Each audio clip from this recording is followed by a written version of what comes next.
പ്രദക്ഷിണം വയ്ക്കണം ദേവിക്കെന്നു പറഞ്ഞു തരൂ. പ്രദക്ഷിണം വയ്ക്കുന്നതെന്തിനാണെന്നും അച്ഛ പറഞ്ഞു തരൂ.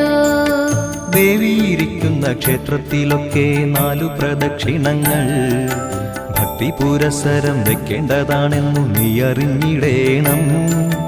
ദേവിയെ നന്നായി ധ്യാനിച്ചുകൊണ്ട് ഉള്ളം നിറച്ചുകൊണ്ട് വളരെ പതുക്കനെ വേണം വലം വയ്ക്കാൻ എന്നുടെ പൊന്നുമോളെ. പ്രദക്ഷിണം ചെയ്യുന്നതെന്തിനാണെന്ന് അച്ഛൻ പറഞ്ഞില്ല. 4 പ്രദക്ഷിണം ഒന്നിച്ചു വേണോ എന്നും പറഞ്ഞില്ല. കാലത്തു ചെയ്യും പ്രദക്ഷിണത്താലേ രോഗങ്ങൾ മാറിയിടും. ഉച്ചനേരത്തു വലം വച്ചിടുമ്പോൾ ആശിച്ചതൊക്കെ നേടും. വൈകിട്ടു ചെയ്യും പ്രദക്ഷിണത്താൽ പാപങ്ങൾ നീങ്ങിയിടും. രാത്രി പ്രദക്ഷിണം കൊണ്ടു